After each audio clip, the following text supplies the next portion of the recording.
Hey guys, welcome to my channel animes anime. আজকে আমি solo living এর third এপিসোডটা এক্সপ্লেন করতে চলেছি। এর প্রথম দুটি এপিসোড অলরেডি আমি এক্সপ্লেন করে ফেলেছি, চাইলে গিয়ে দেখে আসতে পারো, লিঙ্ক ডিসক্রিপশনে দিয়ে দেবো। তো আর কথা বাড়াবো না, এনজয় দ্য ভিডিও। এপিসোডের শুরুতে আমরা দেখতে পারি সাং অনেক আহত হয়ে পড়ে আছে। তখনই একটা মূর্তি এসে তাকে একটা কোপ দেয়। তার আশেপাশে কিন্তু অনেক আগুন চলছিল। তারপর সে লাফ দিয়ে ঘুম থেকে উঠে পড়ে। তারপর আমরা জানতে পারি সে এতক্ষণ স্বপ্ন দেখছিল, আসলে সে হাসপাতালে ভর্তি ছিল। ঘুম থেকে উঠে তার হাত পা এবং তার আঘাতগুলো ঠিক আছে কিনা সে চেক করে। সে দেখে তার হাত পা সবকিছু ঠিক ছিল এবং তার গায়ে কোনো চোট ছিল না। তারপর আমরা এখানে দুজন লোককে আসতে দেখতে পাই। দুজনের মধ্যে এক একটা ছিল হান্টার অ্যাসোসিয়েশনের ম্যানেজার। ইনি সাংকে একটা কার্ড দেয় এবং সাংকে বলে সে এখন সাংয়ে ডাক্তারের সাথে দেখা করবে।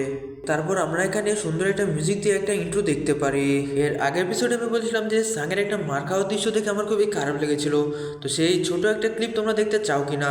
তো অলরেডি কিন্তু সেই ভিডিওটা আমি ইনস্টাগ্রামে এবং ফেসবুক পেজে টিকটকে আপলোড করে দিয়েছি। তো লিঙ্ক ডিসক্রিপশনে দেওয়া থাকবে, গিয়ে দেখে এসো। প্লিজ গাইস একটা ফলো করে দিও। তারপর আমরা জানতে পারি যে সাং পুরো 3 দিন ধরে বেহুশ হয়ে পড়েছিল। তারপর দেখতে পারি সাং ম্যানেজারকে সংজিও আর জুইয়ের কথা জিজ্ঞেস করে। যারা যারা ফার্স্ট এবং সেকেন্ড এপিসোডটা দেখেছো তারা তো তোমরা সংজিও আর জুইকে চিনি থাকবে। ম্যানেজার বলে তাদের লিডার সংজিওর হাতে একটা কাটা গেছে, হয়তোবা সে এখন হান্টারের চাকরি আর করতেই পারবে না। অন্যদিকে জুহির অনেক বড় শক লেগেছে, তাই সে এখন হাসপাতালে ভর্তি রয়েছে। ম্যানেজার বলে জুহির হান্টার হয়ে থাকাটা মুশকিল হয়ে যাবে। তারা যে প্রাচীন একটা তহখানা খুঁজে বের করেছে সেখান থেকে শুধু 6 জনই ফিরতে পেরেছে, তার মানে হচ্ছে এটা স্বপ্ন ছিল না। ম্যানেজার সাংকে বলে হোয়াইট টাইগার গিল্ড খবর পেয়ে যখন ওখানে যায় তারা সেখানে সাংকে পড়ে থাকতে দেখতে পায় এবং সাং ছাড়া আর কিছুই ছিল না।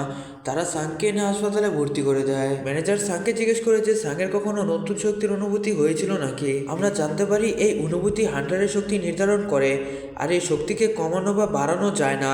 কিন্তু কখনো কখনো এই অনুভূতি দ্বিতীয়বারও হতে পারে, যার ফলে একজন হান্টারের শক্তি বেড়ে এস র্যাঙ্কের হয়ে যেতে পারে। তারপর তারা এটার উপর হাত রাখিয়ে সাংয়ের শক্তি চেক করে। সাং জিজ্ঞেস করে স্যার শক্তি কোন র্যাঙ্ক পর্যন্ত বেড়েছে, কিন্তু ম্যানেজার মিটার দেখে বলে তাদের হয়তোবা কিছু ভুল হয়েছে, কারণ হলো তার শক্তি একটুকু বাড়েনি, যেখানে ছিল সেই র্যাঙ্কেই আছে। তারপর তারা এখান থেকে চলে যায়। তারপর সে দেখতে পায় তার সামনে একটা মনিটরের স্ক্রিন, আর এটা হাওয়াতে ভাসছিল। সে ভাবছে এটা কি শুধু সেই দেখতে পায় নাকি, কারণ সে এটা আগেও দেখেছিল। তারপর সে এটার মধ্যে টাচ করে।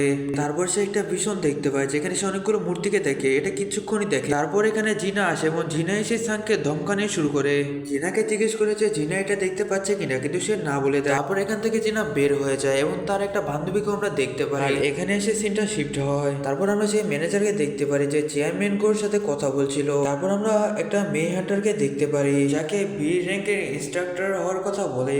এই ক্যারেক্টারটা হান্টার নাকি হান্টারদের বস তা আমরা পরে জানতে পারবো। তারপর এদের মধ্যে কিছুক্ষণ কথাবার্তা চলে, সিন শিফট হয় এবং আমরা দেখতে পারি হঠাৎ করে রাস্তায় একটা কেপস ওপেন হয়ে গেছে। তখন এই সাংয়ের সামনে মনিটরের মতো এই জিনিসটা আবারও চলে আসে। সাং তখন তার বিছানায় শুয়েছিল। মনিটরের মতো স্ক্রিনটা আসার পর তার বিছানাটা কাঁপতে থাকে এবং সে বিছানা থেকে পড়ে যায়। তারপর সে চোখ খুলে দেখে সে একটা রেগিস্তানে চলে এসেছে। তখনই একটা মনস্টার তার উপরে হামলা করে দেয়। তারপর আবার সেই স্ক্রিনটা শো করে যেখানে লেখা থাকে সার্ভাইভ 3 মিনিট 59 সেকেন্ড। তারপর এই সময়টা সে মনস্টারের হাত থেকে বাঁচার জন্য দৌড়ে সার্ভাইভ করে। সময়টা শেষ হওয়ার সাথে সাথে সে নিজেকে আবার ওই হসপিটালের মধ্যে দেখতে পারে। তারপর আমরা দেখতে পারি যে সাং জামা কাপড় চেঞ্জ করে রেডি হচ্ছে। অন্যদিকে জুই আবার ফুল টুল নিয়ে আসে সাংয়ের সাথে দেখা করতে। এসে দেখে দুজন নার্স কথা বলছে যে সাং শুধু গায়েব হয়ে যায় এখান থেকে। তারপর আমরা দেখতে পারি যে সাং জগিং করে এসে একটা বেঞ্চের মধ্যে বসে। তারপর আমরা জানতে পারি যে সাং যে স্ক্রিন গুলো থাকে সেগুলো আসলে তার মনের ভুল নয়, দিয়ে সে তার ক্লান্তি দূর করতে পারে। তারপর এখানে তার অ্যাবিলিটি স্কোর দেখায়, তবে এটা তাকে নতুন নতুন মিশন দেয়, আর মিশন পুরো করাতে সে একটা গিফট পায়। আমরা দেখতে পারি সে আজকের মিশনটা কমপ্লিট করে ফেলে এবং সে একটা চাবি পায়। এখানে সিন শিফট হয়। আমরা দেখতে পারি সে হাসপাতালে গেছে তার মাকে দেখতে এবং তখনই তার পুরনো কথা মনে পড়ে। এখানে আমরা জানতে পারি যখন এই কেপস গুলো ওপেন হতে থাকে তখনই একটা রোগ দেখা যায়। রোগটা হলো এরকম যে মানুষ ঘুমিয়ে পড়ে কিন্তু ঘুম আর ভাঙে না, আর এটাই হয়েছে তার মায়ের সঙ্গে। আর এই কথাগুলো ডাক্তার তাকে বলছিল এবং সে তার মা অসুস্থ হয়ে যাওয়ার পর সে অনেক খাটতো। তারপর সে ফাইনালি হান্টারদের গ্রুপে গিয়ে জয়েন হয় এবং সে হয়ে যায় একজন হান্টার। তারপর সিন শিফট হয় এবং সাং রিয়েলিটিতে ফিরে আসে এবং সে একটা জায়গায় যায়। তারপর সে একটা জাদুই তালা দেখতে পায় এবং তার কাছে যে চাবিটা ছিল সেটা দিয়ে ওপেন করে। তারপর তার সামনে একটা কেপ চলে আসে যেটা ছিল বক্স আকৃতির। এই কেপের মধ্যে দিয়ে সে একটা আলাদা ডাইমেনশনে চলে আসে, আর এখানে ছিল একটা তেখানা।